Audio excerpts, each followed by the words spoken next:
ज्ञानोबाचा हात, ज्ञानोबाचा हात प्रेमे धरी विश्वनाथ, ऐसे बोलत चालत दोघे आले गंगेयात। ज्ञानोबाचे पायी, ज्ञानोबाचे पायी मिठी घाली गंगाबाई, ऐसे बोलत चालत दोघे आले गंगेयात। नामा म्हणे सोडाबाई, नामा म्हणे सोडाबाई, ज्ञानदेव सर्व ठाई, ऐसे बोलत चालत दोघे आले गंगेयात। पांडुरंगा करो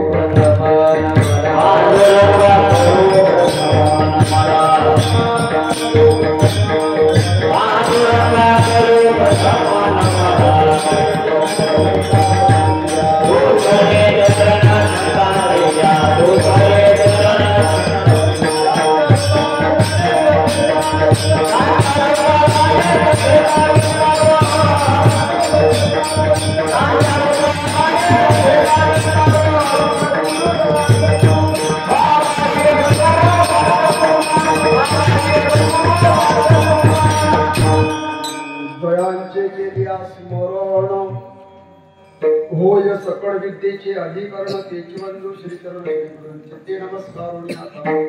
काय माझी वाणी मानेल संतांसी, रंजवू चित्तासी आपल्या सभा समस्त साधू संतांची, महामुनी विरक्तांची, पंडित वाचक ज्ञानी यांची या सकळाते विनवणी।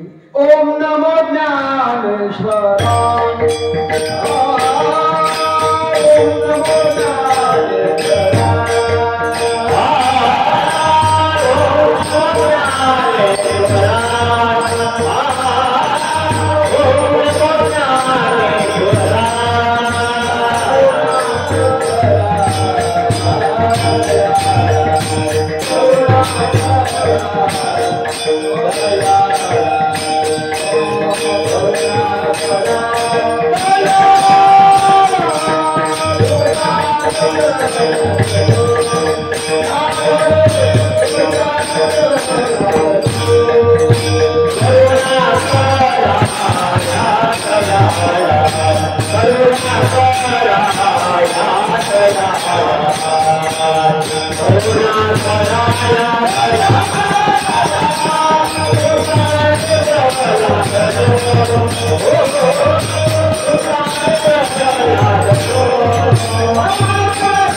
ज्ञानोबाचा हात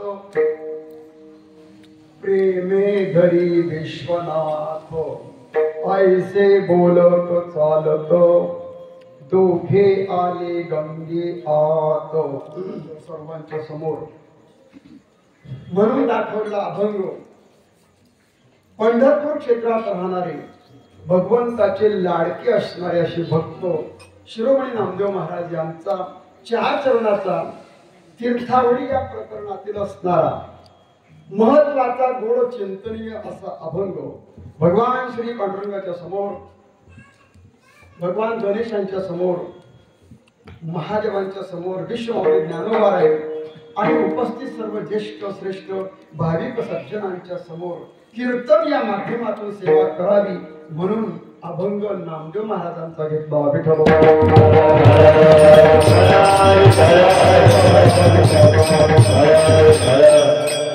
अभंग नामदेव महाराजांचा आहे. माझा कमी करा. नामदेव महाराजांच्या गाथ्यामध्ये तीर्थावळी नावाचं प्रकरण आहे.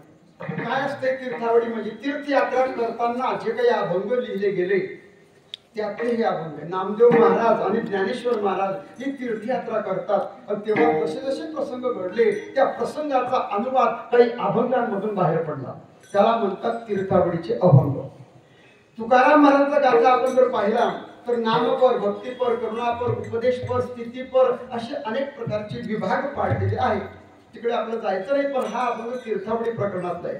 गाथ्यामध्ये याचा क्रमांक 973 क्रमांकाचा अभंग.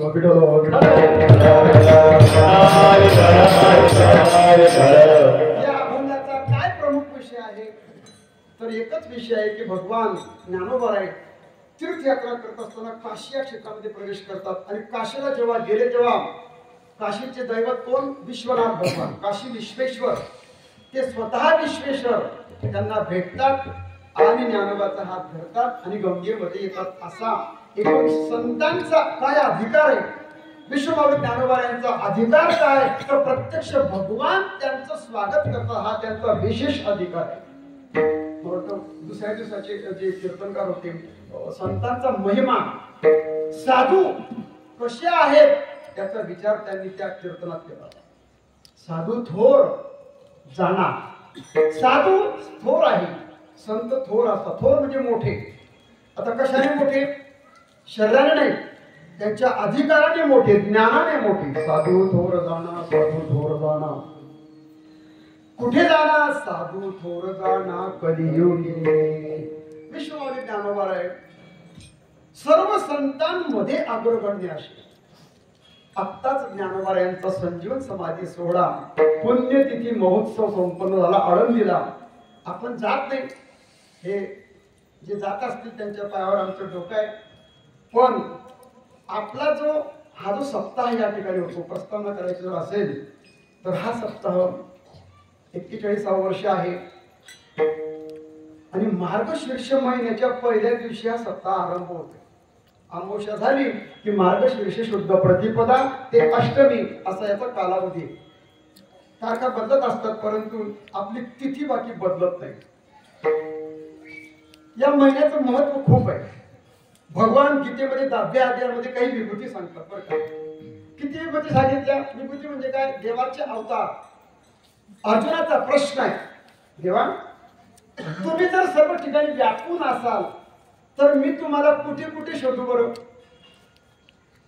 कोणती अशी वस्तू, कोणती अशी व्यक्ती मी पाहिली की तुमची आठवण मला झाली पाहिजे?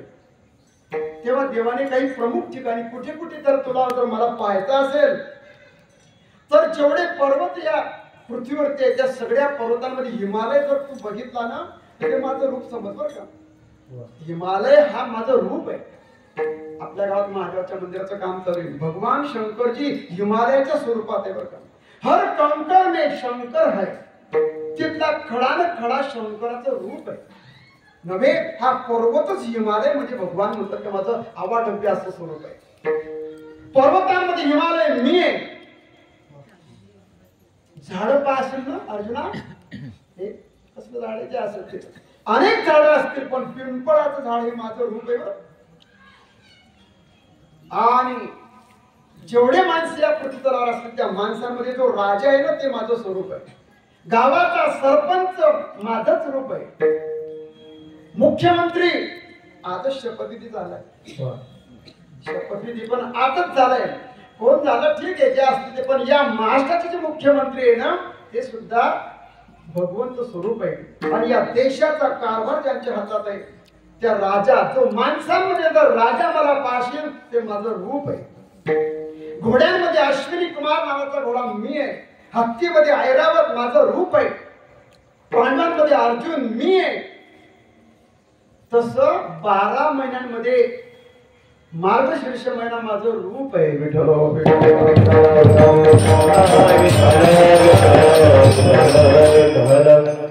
मासानाम मार्गशिरू तोमी म्हणे शारंग धरू मासोहम मार्गशीर्षोहम. मुद्दा काय चालला ना, महिन्याचं काय महत्व आहे? हा महिना मोठा महत्वाचा. आणि आज काय वार आहे? कोणाचा गुरुवार आहे हा? घराघरामध्ये महालक्ष्मीची आराधना असेल, स्थापना असेल, पूजन असेल, व्रत असेल, वैकल्य असेल. लक्ष्मी प्राप्त व्हावी प्रत्येकाला वाटतं. आपल्या घरामधलं दारिद्र्य जावं. अवदसा आणि लक्ष्मी या दोन्ही बहिणी आहे बरं का. गरिबी आणि श्रीमंती या बहिणीच आहे. पण अवदसा कोणालाच आवडत नाही. पण दिवाळीला आपल्या वाडवडिलांनी सांगितलं की उपकिरड्यावर सुद्धा दिवा लावतो की नाही आपण? लावतो की बापू? उपकिरड्यावर दिवा लावतात. आपण म्हणतो उपकिरड्याचे दिवस परटतात बरं का. माणसाला दसपट समजायचं नाही. व्यक्तीचे ग्रहमान बदलत असतात, गावाचे ग्रहमान बदलत असतात. तसं उपकिरड्यावरती म्हणजे घरातले जे केर कचरा आहे ना तो रोज आपण झाडतो, तो सुद्धा एक प्रकारचा एक बाजूला टाकतो आपण. घर शुद्ध होईल कशाने? घर जाणण्याने शुद्ध होतो, शरीर आंघोळीने शुद्ध होतो आणि मन कथा कीर्तन ऐकल्याने शुद्ध होतो.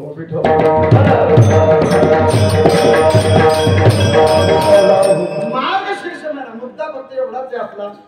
या महिन्याचं महत्व असं आहे. याच महिन्यामध्ये आणि अशा पवित्र महिन्यामध्ये आपला सप्ताह आरंभ होतो. पूर्वजांनी आपले जे आप्पासाहेब असतील, आत्माराम बाबा असतील, हे सगळे आपण त्यांचे नावं घेतले. तेच आहे गावात असं नाही. सगळ्या ज्येष्ठ श्रेष्ठ जेवढे म्हणून आपण ज्यांनी हे 41 वर्षाची वाटचाल केली या गावातल्या प्रत्येक व्यक्तीचं, प्रत्येक म्हणजे भजनी मंडळातले जेवढे आपण गावामध्ये पारमार्थिक लोक आहेत, भजनी मंडळ असेल, दोन्ही भजनी मंडळ, हो आता ते नाही आहे ठीक आहे काही हरकत नाही, पण या सगळ्यांच्या प्रयत्नामधून प्रत्येकाचा रुपया, 2 रुपये, 1000 रुपये, 5000 जे काही मिळाले प्रत्येकाच्या सहभागातून हा सोहळा संपन्न होतोय. प्रश्न असा पडतो कधी कधी, मग हे सप्ताह असेच करत राहायचे का आपण? नाही करत तर काय होईल? टिकवणं गरजेचं आहे का? रडत कडत धडपडत ठोकळा अनेक अडचणी आल्या असतील, परंतु टिकवणं महत्वाचं आहे का? ही जी पिढी आहे ना आता येणारी, यांना आपण काहीतरी पुढे पुढे देत आहे. वाडवडिलांनी केलं, आमच्यावर संस्कार झाले, आपल्यावर झाले, आपण यांच्यावर द्यायचंय. आपण आपल्या आणि नवीन पिढीसाठी अध्यात्माचे विचार रुजवणं खूप गरजेचं आहे. कालच्या कीर्तनकारांनी खूप सुंदर सांगितलं, मला तेवढं सांगता येत नाही. आणि हे जे कीर्तन चाललंय ना हे घरातलं कीर्तन आहे. माझं गाव म्हणजे माझं घरच आहे. कारण शास्त्रकारांनी 5 गोष्टी दुर्लभ सांगितल्या. माझी जन्मभूमी आहे आणि सगळे हे माता पिता बंधू काकाचे सगळे नाते पाहून घ्या तुम्ही. सगळ्या आई वडिलांच्या आणि संगतीमध्ये बोलणं चाललंय. घरातच बोलणे, घरातलाच माणूस घरातच बोलते, पण घरात त्याचं कोणी ऐकत. आता ते कालचे महाराज पुन्हा म्हणायचे तुम्ही असे चेहरे असे मोकळे सोडा, हास्यच ठेवा. आणि मला काही घाबरायची गरज तसा काही साधारण व्यक्ती आहे. आपल्या माणसाचं आपल्या घरातलं आपण ऐकत नाही, हा तर गावातलाच आहे. मग गावातल्या माणसाचा आपण सतत अपमान का करतो? अपमान म्हणजे अतिपरिचयात आवडणे. आपल्या गावातल्या व्यक्तीचं, मग कोणी असू द्या, मीच नाही कोणी असू द्या, त्याचं म्हणावं तेवढं विशेष महत्व वाटत नाही का? काय कारण असलं पाहिजे?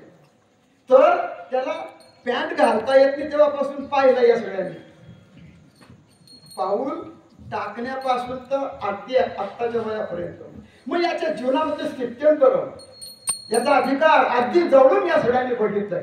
तो का अरे काय आमच्या गावात नाही, विशेष आपण लक्ष देत नाही. पण गावातली व्यक्ती असेल, परिसरातली व्यक्ती असेल, जर का ती पुढे जात असेल तर पहिल्यांदा घरच्यांचा सपोर्ट लागत असतो. काल परवा दादांचा आमचा विषय झाला. बबन दादांना काय म्हणतात लोक? दादा म्हणतात. बापूंना काय म्हणतात? बापू म्हणतात. पण घरातले जेव्हा बापू म्हणतील तेव्हा गावातले म्हणतील. घरातले तर राम्या म्हणतील, तर मग लोक कसं काय रामभाऊ म्हणतील? साधी गोष्ट आहे ना. दादा, बापू, जी भाऊ ही पदव्या तुम्ही घरातून बोला. आपल्या व्यक्तीचं महत्व वाढवण्याचं काम घरातले लोक करत असतात, गावातले करत असतात. जास्त काही बोलत नाही, पण हे कीर्तन माझं घरातलं आहे आणि तुमच्या समोर बोलणं आहे. आमच्या आई वडील तर गेले, परंतु तुम्ही सर्व माझे आई वडीलच आहेत. विठ्ठल विठ्ठल.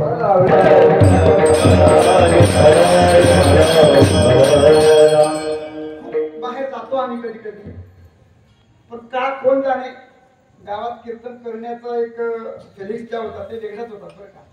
ते वक्तालाच माहिती पडतं. तुमच्या समोर मला असं भीती वाटते. ताई सुद्धा आले, त्यांच्याही पायावर माझ्या डोक्यात आभास आहे. सगळी मंडळी आता, आणि पहिलं कीर्तन झालं त्यांच्या दारापुढे, पोलिसांना होते सगळी गोष्ट की हा चांगला बोलतो. 4 ते 8 मिनिट माझ्या मागे लागले, बोला बोला बोला. म्हटलं काय बोलावं, तुम्ही बोलण्याचा कसं मिळाला. पण जन्मभूमीत कीर्तन आहे. 5 गोष्टी मी सांगत होतो. जन्मभूमी, कुठे जन्म घ्यावा हे ठरलंय. वडलीला का जन्माला नाही आलो, भिलवाडीला का नाही आलो, वाभडदाच का, त्याचं बी काही कारण असेल. जननी जन्मभूमिश्च जान्हवी जनार्दनः जनक पंच विश्लेषो जकारो पंच दुर्लभः. 5 गोष्टी सुभाषितकार म्हणतात की दुर्लभ आहे. पहिलाच नंबर आईचा आहे. जननी, माता शब्दाने वापरला. जननी, जी आपल्या पोटातून प्रसवते तिला म्हणतात जननी, आणि ती जननी दुर्लभ आहे. जननीची जागा, आईची जागा जगातली कोणती बाई घेऊ शकत नाही. जननी. आणि दुसरा नंबर आहे जन्मभूमीचा.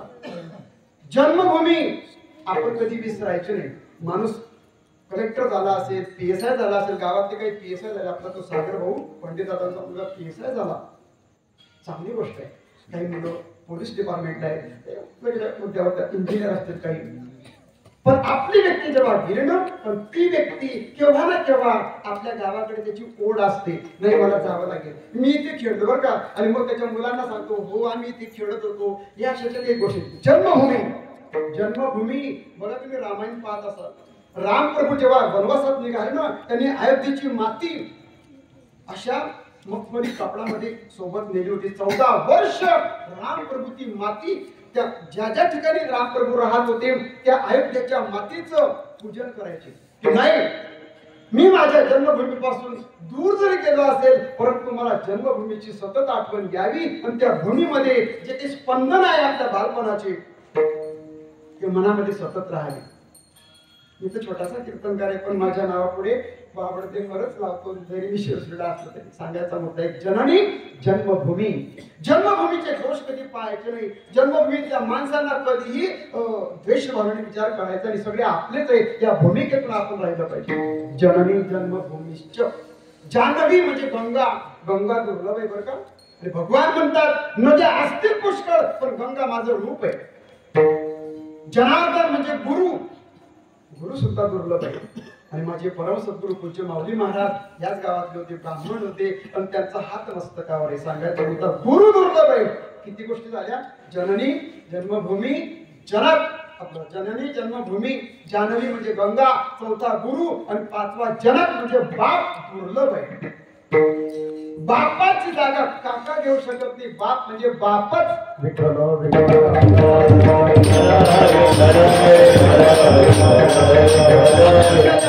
पाच गोष्टी पूर्ण पाहिजे. या पाचही लोकांना आपण वंदन करायचं, जन्मभूमीला नमस्कार करायचा. अहो रामप्रभू 14 वर्ष वनवासाला निघाले.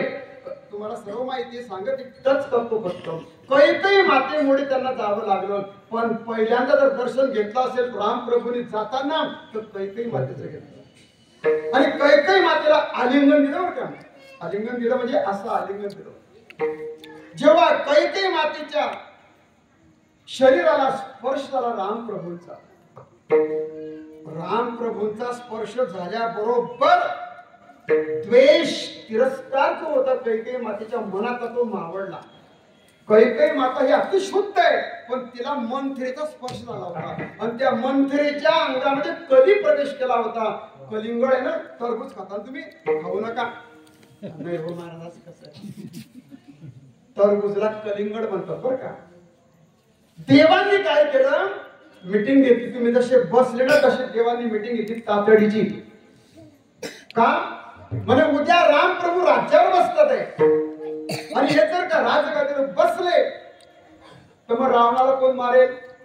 ऋषीमुनी जप तप करतात आहे, अनेक प्रकारचे वचन दिले गेले. मी ऋषीमुनींचं काय, म्हणून यांना काही केलं राज्यावर बसू द्यायचं नाही. म्हणजे आता हे कसं करायचं. नांदत्या घरामध्ये जर विध्वंस घालायचा असेल तर विचार बाहेरून यावा लागत असतो. आता आपण प्रपंचाकडे वळू. घर 3 भावांचं आहे का घर 4 भावांचं आहे. घर फुटले का आपल्या घरातल्या बायांनी दुसऱ्या बाईचं बाहेरचा विचार ऐकला म्हणून घर फुटले बरं का. म्हणून बाहेरचा विचार जेव्हा घरात येतो तेव्हा घराचा विनाश होत असतो. आणि मग देवांनी काय केलं, कलीला प्रगट केलं. सांगितलं हे कली तू आता अयोध्येमध्ये जा आणि तिथे काय कर, त्या कलीला प्रवेश करायला सांगितलं. कली म्हणजे कलह, वाद कर, कलह. कलियुगामध्ये लोक काय एवढे भांडणं करतात. लोकांचा दोष नाही, कलियुगामध्ये असेच भांडणं होतील. कोर्टामध्ये गर्दी बघा तुम्ही. कोर्ट कारण नसताना तुम्हाला मला सज्जन माणसाला सुद्धा कोर्टात जावं लागतं. त्याची इच्छा असो की नसो पोलीस स्टेशनची पायरी चढावीच लागेल, कारण हे कलियुग आहे. सज्जनांना सुद्धा अशा प्रसंगाला तोंड द्यावं लागलं. मुद्दा चालला एवढा की हे कलियुग आहे आणि त्या कलहाचं कारण कलियुग. म्हणजे मी तर घाबरतोय. रामप्रभूंच्या राज्यात कसा प्रवेश करायचा युक्ती सांगितली आणि तो एका बगीच्यामध्ये आला. तिथे बेल होता कलिंगडाचा आणि त्या कलिंगडामध्ये प्रवेश केला. फुलांमध्ये केला. असो तिथे मंथरा आली आणि त्या मंथरेच्या शरीरामध्ये त्या कलीने प्रवेश केला. ती मंथरा, तिचे विचार बदलले आणि ती होती कैकेयीची दासी. ती आली होती माहेराहून आणि तिला सांगितलं तू येडी झाली का, तुझा मुलगा गादीवर बसतो, 2 वर माग, तुला मला सगळं माहिती. मुद्दा माझा इथे की मग जेव्हा हे सर्व झालं, वनवासात जाण्याचा प्रसंग आला, गरगर धारण केली आणि मग आता आईला भेटावं. ज्या आईने सांगितलं तुला वनवास आणि माझ्या मुलाला राज्य, त्या आईच्या पाया पडायला गेले. आलिंगन दिलं, स्पर्श झाला. रामप्रभू भगवान होते. आईचं हृदय बदलून गेलं. कैकेयी म्हणते रामा नको जाऊ, माझे डोकं फिरलं, माझ्या बुद्धीत काय प्रकाश पडला मला माहिती, पण रामा तू जाऊ नको आता, माझी वर मी मागे घेते. रामप्रभू म्हणतो आई मी तुझ्या म्हणण्याने जात नाहीये. हे तर मागेच लिहून ठेवलं वाल्मिक ऋषींनी. बोलिला वाल्मिक तैसेची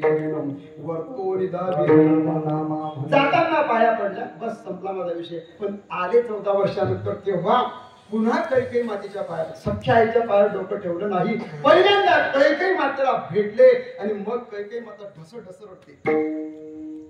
रामा अवतार बघितलं देवाचा, खूप त्रास दिला तुला. मी मेली कशी काय, माझ्या डोक्यात असं काय विचार आले होते. पण तेव्हा रामप्रभूंचे उद्गार मला सांगायचं, पुढे जायचंय. मोठी माणसं मोठी शांत असतात. रामप्रभू म्हणतात की माते तू मनाला खाऊ नको. तुझ्या बोलण्याने मी वनवासात गेलो नाही, पण तू जर का मला वनवासात पाठवलं नसतं तर मला काय काय शिकायला मिळालं. घर जेव्हा आपण सोडतो ना तेव्हा माणसाला अनेक प्रकारचं ज्ञान होत असतं. जग पाहिल्याशिवाय तुमचं नॉलेज वाढणार नाही. आणि म्हणून आपण गाव सोडा, म्हणजे गाव सोडा म्हणजे सोडून वेगळा अर्थ घेऊ नका. कोणाचा मुलगा मुंबईला शिकतो, कोणी पुण्याला शिकतो, कोणी वेगळ्या ठिकाणी. म्हणे भाऊ शाळेत टाका याला. मी म्हणे आपली खूप श्रीमंती आहे, चालत नाही, शाळेत जाऊ द्या. म्हणे तो रडेल, आज रडेल, उद्या रडेल, परत त्याला कधी ना कधी गोडी लागेल. आई म्हणाली मी बाहेर गेलो नसतो तर मला खूप काही कळालं नसतं. काय कळालं बेटा तुला? मला 8 गोष्टी कळाल्या. कोणत्या कोणत्या? तात स्नेहो भरत महिमा पौरुषम वायु सुनो सख्यम चापी प्लवन गमनपती कौपी सौमित्र भक्तिहा सीता सत्वम निज भुज बलम वैरिणाम वैरिभावः एतत् सर्व तव चरण महिमा मातुरेषु प्रसादः. काय समजलं? या श्लोकाचा अर्थ एका मिनिटात सांगतो. आई तू बरं केलं मला पाठवलं. पहिली गोष्ट काय कळाली? तात स्नेहो. तात म्हणजे बाप. माझ्या बापाचा किती जीव होता माझ्यात हे मला समजलं. मी गेलो माझा बाप राम म्हणताच देव ठेवला. हे माझ्या बापाचं प्रेम मला अयोध्येत राहिलं कळालं नसतं. तात स्नेहो भरत महिमा. माझ्या भरताचं काय प्रेम आहे. आता मागच्या महिन्यात मी जाऊन नंदीग्रामला बरं का, तिथे भरताचं नंदीग्रामला मंदिर आहे. नंदीग्रामला भगवान भरत राहतात. 13 अरण्यात हे पण कुटिया करून राहतात. भरताचं प्रेम, बंधूंचं प्रेम, मला भावाचं प्रेम केव्हा कळालं? मी जेव्हा बाहेर गेलो तेव्हा. तात स्नेहो भरत महिमा पौरुषम वायु सुनो. हनुमंताचं पौरुषत्व मला कळालं. तात स्नेहो भरत महिमा पौरुषम वायु सुनो सख्यम चापी प्लवकर होते. या लक्ष्मणाचं सख्यत्व किती, त्यानं माझ्यासाठी कारण नसता 14 वर्ष वनवास भोगला.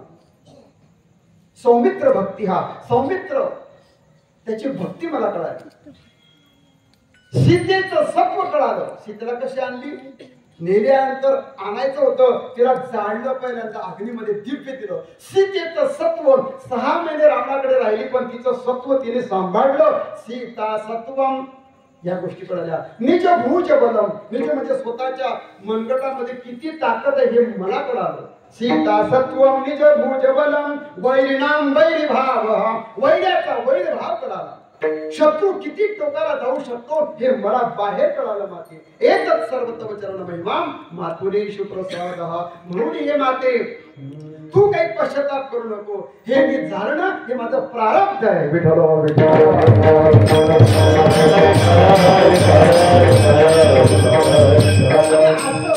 इकडे काय आलो आपण?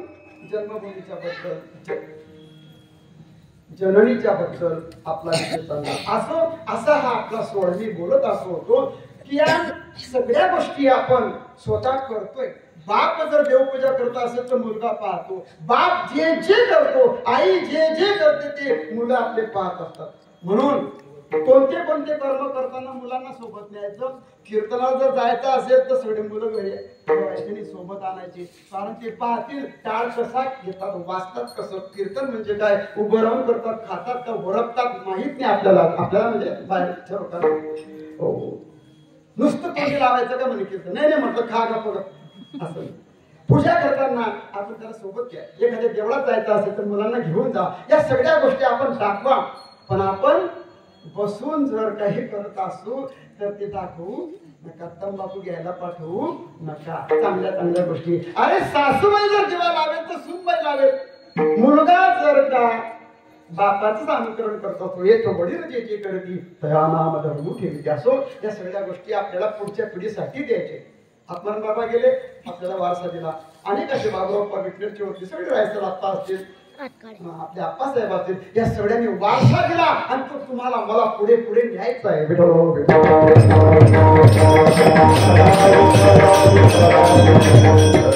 आणि मार्गशीर्ष महिन्यामध्ये काय काय घडलं माहितीये का? आता 11 तारखेला गीता जयंती बघा. याच महिन्यामध्ये भगवान अर्जुनाला गीता सांगतात. श्रीमद भगवत गीता कुठे? कुरुक्षेत्रावरती.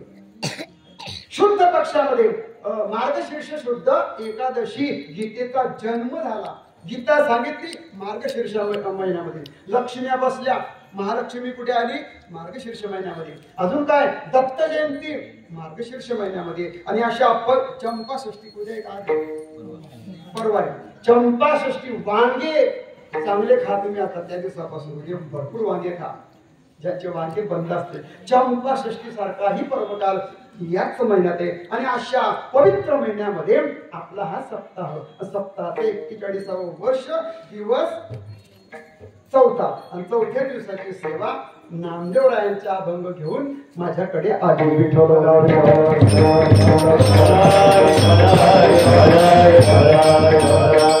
अभंग नामदेव महाराजांचे, रोजच नामदेव महाराज. अनेक भक्तांनी सांगितलं, हो कोणी काही सांगितलं पण नामदेव महाराजांचा हा तो करतोय प्रयत्न. एकेका संतांचा विचार करणार, परंतु नामदेवरायांचे अभंग ज्याला शक्य असेल तो घेईल, असं काही बळजबरीचा काही नाहीये. शक्य असेल त्याने अभंगावर बोलावं. आणि म्हणून आपण छोटासा अभंग आणि सेवेसाठी घेतला. या अभंगाची भूमिका पाहत असताना अभंग कोणाचा आहे? नामदेव महाराजांचा. कोण नामदेव महाराज? हे पंढरपूरचे राहणारे. सांगितलं काही भक्तांनी, हे पंढरपूरचे राहणारे असे कल्याणीचा शिंपी हरिभक्त गोमा, त्यांची कांता उमा नर हरिभजनी. उमा आणि गोमा यांच्या पोटी गोनाई नावाची मुलगी आली. त्या गोनाईने त्यांचं लग्न रामा शेट्टी सोबत झालं, नवस केला. आणि त्या नवसाला आमच्या रमेश बुवा अभंग म्हणायचे. गोनाईने नवस केला, देवा पुत्र देवी मला आता चाल मला येते, पण मला वेळ कमी चालला, माझ्याकडे खूप वेळ पडतोय. महाराज तुम्ही त्याच्याकडे जर गेले ते विचार करून ठेवा. आता मी विचार करूनच आलोय.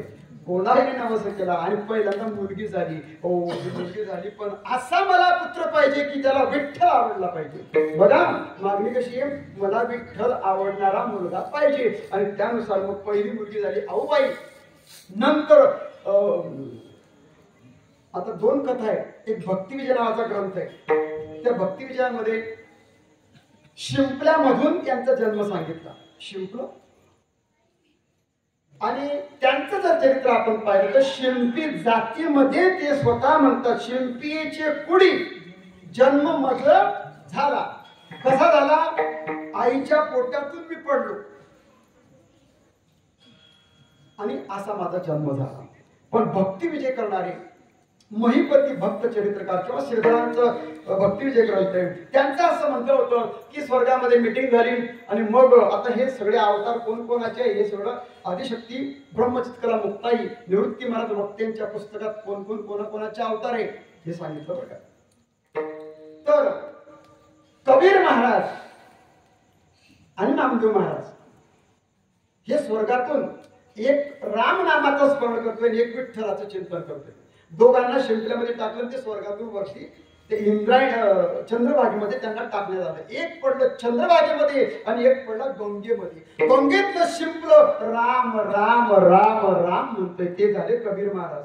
आणि हे मग झालं काय, नवस केला होता गोणाईने, भगवान प्रगट झाले. सांगितलं, गोणाई तुम्ही सकाळी स्नानासाठी जा चंद्रभागेमध्ये. तेव्हा कमरा इतक्या पाण्यामध्ये, आता आंघोळ करताना किती पाण्यात करायची शास्त्र आहे. बरं पाण्यात गेल्याबरोबर झेपू नका असं बरं का, ज्याला पोहायचं असेल त्याला पोहायचं नाही.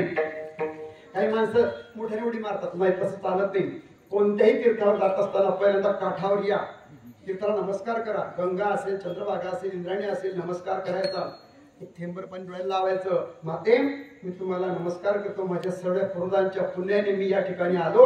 मी आता तुमच्या पाण्यामध्ये प्रवेश करतोय, माझा पाय तुमच्या पात्रात मी टाकतोय, पण मला तुम्ही क्षमा करा. आणि मग हळूच आपण पहिला उजवा पाय त्या पाण्यामध्ये टाकायचा. पंजाब उडला, चला पुढे पोटरी बरोबर पाणी आलं, गुडघ्याबरोबर आलं. जेव्हा पाय आपण उचलायचा असा नंतर टाकायचा, असं नाही करायचं. पाण्यातल्या पाण्यात पाय मागे पुढे करायचे, कारण पाण्यातून पाय वरती काढला तो पुन्हा जर आपण पाऊल टाकलो तर त्या तीर्थाला लाथ मारण्याचा दोष लागतो. म्हणून चालताना शिस्तीत चालायचं. असं जायचं आपण कमरा इतक्या पाण्यामध्ये जायचं. तिथे मग सूर्याला आणि असंच पाणी घ्यायचं. ओम सूर्याय नमः, ओम रवये नमः, ओम आदित्याय नमः, ओम हिरण्यगर्भाय नमः, ओम प्रभाकराय नमः, ओम दिनकराय, अशी सूर्याची नावं घ्यायचे, नमस्कार करायचा. असं तुम्ही कराल ना तेव्हा तुम्हाला एक शिंपलं वाहत येईल आणि ते तुम्ही धरा. असं कोण म्हणतं? देव म्हणतात दामाशेटींना. आणि तसंच झालं, शिंपलं वाहत आलं, फोडलं त्याला. आत बालक होतं, तो काय करत होता? विठ्ठल विठ्ठल विठ्ठल. त्या शिंपल्यामधून आवाज आला, शिंपल्यातून आला म्हणून शिंपी. विठ्ठल विठ्ठल. पण ही कथा जरी त्यांची असेल पण स्वतः नामदेव महाराज म्हणतात की मी शिंपी आई वडिलांच्या पोटी जन्माला आलो म्हणून हेच खरं आहे. विठोलो असे नामदेवराय पुढे मोठे झाले 5 वर्षाचे. काल कीर्तन सांगितलं की त्यांनी देवाला दूध पिलं वगैरे ओपन विषय झाला. पण नामदेव महाराज मोठे झाले आणि मग एक 11-12-15 वर्ष झाले असताना त्यांना असा चिंता पडली आई वडिलांनी लग्न करावं. कारण हे काम काहीच करत नव्हते आणि जो मुलगा काम करत नाही त्याचं लग्न करतात लोक पहिल्यांदा. लग्न झालं की आज सुधरून, पण बरेच लोक सुधरून गेले बरं का लग्न. कारण पत्नी जर चांगली मिळत असेल तर सुधरतो. सगळ्यांना पत्न्या चांगल्याच पाहिजे, सुंदरच पाहिजे, पण सगळ्यांना ते मिळत नाही. प्रत्येकाला वाटतं मला सुंदर गोरीपानच पत्नी पाहिजे, पण असं कसं शक्य होईल? तसा असला ज्यांचे बाकी आहेत त्यांना असं वाटतं मला नवरदेव पण गोराच पाहिजे, पत्नी पण गोरीच पाहिजे, गोरी पान फुलासारखी छान. नुसती गोरी असेल काय करता म्हणे मग स्वयंपाक नाही, म्हणे स्वयंपाक नाही, बाकी शिकरी खूप आहे, इतकी शिकरी पण पोळ्या येत नाही. काय करतात त्या सौंदर्यवान मुलीला? म्हणजे मुलगी गोरी पान पाहिजे. एक मुलगा बरं ठीक आहे मिळाली, पण ती सुगरण पाहिजे बरं का. काळ्या सावळ्या स्त्रिया स्वयंपाकात हुशार असतात, सुगरण असतात बरं का. असं म्हणजे आता कोणाला कसं बोलावं मला मोठा प्रश्न पडतो. गोऱ्या स्त्रियांना असं वाटतं की माम सगळा स्वयंपाक महाराज तुम्ही उठावून मला थोडंफार घालावं तरी असा प्रकार. पण आता आम्ही जेवतोय बघा आमचे मित्र गोरे पान झाले, मुकडणी झाले बरं का. जिथे जिथे जेवढे गोरे लोक आहेत सगळे त्यांना गोरा रंग फुकट नाही भेटला. काय केलं मग तुम्ही असं? तुम्ही चेक केलंय ना त्याच्याने बी केलं नाही माझं. काय केलं? जे गोरे झाले त्यांना गोरा रंग फुकट नाही भेटला, सोन्याचं दान केलं मागील जन्मामध्ये बरं का. नामदेव महाराजाचा अभंग आहे, सुवर्ण दाने होशी कांती निर्मळू, गोरा रंग ज्यांना मिळाला सोन्याचं दान त्यांनी केलं म्हणून गोरा रंग मिळाला. धडधडीत नाक आहे, भव्य दिव्य शरीर आहे, बलदंड शरीर सुद्धा संपत्ती बरं का. अनेकांना ती मिळाली नाही, मला तर नाही मिळाली. अरे काय माणूस आहे, काय कीर्तन करायला. बॉडी पाहिजे, गाडी पाहिजे, दाढी पाहिजे. आता माझी दाढी नाही, बॉडी नाही, गाडी नाही, आणि मग कशाला आणलं? गाडी पाहिजे, बलदंड शरीर. आपल्या गावामध्ये कोण हे ज्यांच्या दारात कीर्तन नानासाहेब उंच 6 फूट माणूस आहे, पण ते चेअरवरती पोरं गेलं बरं का. आता कोणा मला वाटतं त्या भास्कर मुलगा त्यांच्याच गाडीवर ड्रायव्हर आहे. अरे बापरे हा एवढा उंच म्हटलं. काही उंच आहे, काही धिप्पाळ आहे, काहींची बॉडी पिळदार शरीर आहे. शरीर ही संपत्ती आहे. भाऊसाहेबांना पण छान भेटते बरं का संपत्ती. हा एकच नंबर. असे जो वजनदार माणसं असतात ना, नुसता माणूस जाऊन उभा राहिला तरी माणसं घाबरतात. माझ्यासारख्याला आणि मग मी गेलो त्यांना म्हटलं भाऊसाहेब माणूस उपद्रव त्याला तर कोण आहे? मी गेले काय रो नाही ते काय बोललो त्यांना थांबा पण इथे थांबा. अरे दांडक्या माणसाला घेऊन गेला तर माणूस झाला. हलक्या माणसाला कोणी किंमत देत नाही. गरीब असेल, बॉडीने गरीब असेल, परिस्थितीने गरीब असेल, त्याला कोणी किंमत देत नाही. पण शरीर ही संपत्ती, पण ती मिळाली असेल तुमच्या नशिबाने मिळाली. गोरा रंग पाहतो. काही माणसं जमीनदार आहे, 50 एकर, 20 एकर, 10 एकर, 5 एकर. ही तुम्ही का मिळाली? तुम्हाला फुकट नाही मिळाली. ती एकतर वाडवडिलांची मिळाली आणि तुमच्या कष्टाने तुम्ही मिळवली. अन्नदान केलं, अन्नदाने होशी भूमी पालकू. भूमीचे मालक काय झाले? हो आता काहींच्या दारापुढे 4 चाकी गाड्या आहे बघा. जे गाडीमध्ये फिरतील ना ते फुकट नाही फिरत. त्यांचं प्रारब्ध, त्यांचे कष्ट, त्यांचं नशीब. आता माझ्यासारखा तर गाडीत बसूच शकत नाही, तो पायी चालेल. माझं नशीबच पायीच आहे. जे पायी चालते ते गाडीत बसू शकत नाही, जे गाडीतच बसते ते पायी चालूच शकत नाही. बेटो गाडी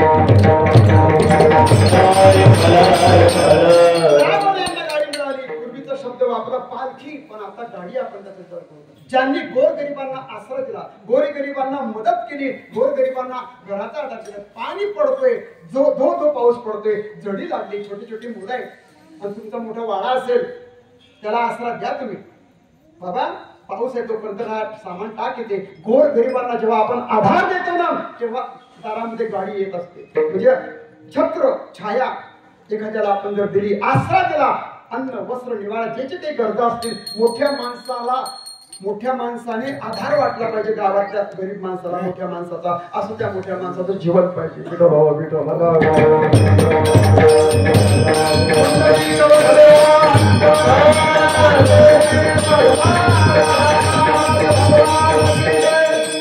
गोरी पाहिजे असतात लोक, पती सुगरण पाहिजे. स्वयंपाकात एकदम बोट चाटून ठेवता लोक. किती सांगा जेवते आपण काय, त्या प्रत्येक ठिकाणी स्वादिष्ट स्वयंपाक असतो. भाजी एकदम चवदार रुचकर अशी असते. प्रत्येक जण प्रेमाने खाऊ घालतो. खूपच बदल झालाय बरं का आपल्या, म्हणजे सप्ताहामध्ये पण बदल झालाय. खाणं पिणं अगदी सुंदर, पण खाणारे असे नको नको नको नको. आज काय जेवले आम्ही गुलाबजाम होतं, पण खाणार तुम्ही कसे होते, किती त्यांना वाईट वाटलं. असं रफ रफ खाल्लं पाहिजे. स्त्री गोरी पाहिजे, सुगरण पाहिजे, पण ज्ञानोबाच्या पुढचा विचार करतात. सुगरण पण पाहिजे, गोरी पण पाहिजे, उदार पाहिजे वाढण्यामध्ये. सुगरणी आणि उदारे, रसज्ञ आणि जेवणारे. जेवणारे कसे पाहिजे, हा चांगला जेवतो बरं. 3, 4, 5 पुड्या खाल्ल्या ना तर त्या बाईला आनंद वाटतो. बाई जर उदार असेल ना, खरं भाऊ खात नाही, चतकोर अर्धी चतकोर अर्धी. काय माणूस आणला मारला, आजचा मारला असा होता. फक्त एक चतकोर पुडी खाल्ली एक बुवाने आणि एवढीशी भाकर खाल्ली. काय बोलेल म्हणे, पण जे माणसं बारीक राहतात ते लय कडक राहतात.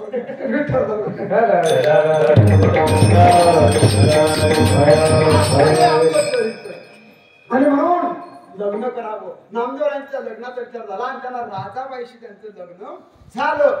प्रपंचाला आरंभ झाला, पण मुलगा काही कमवत नाही. चिपड्या घ्यावा, टाळ घ्यावा, मंदिरात जावं, थय थय थय भजन करावं आणि देवाने उतरावं खाली, घाम पुसावा नामदेवरायांचा.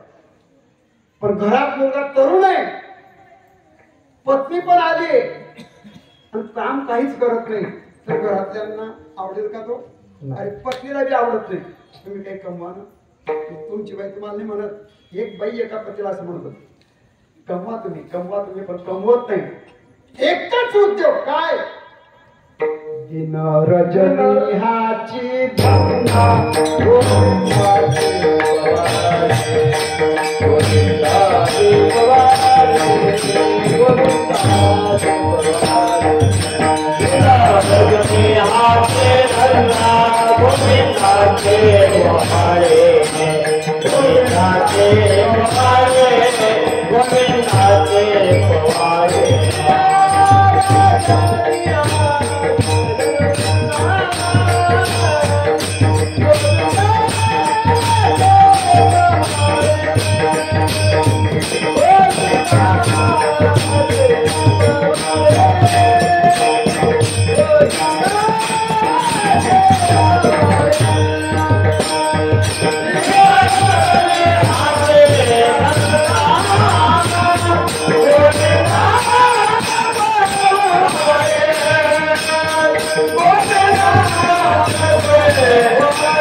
सासू सुनेचं भांडण.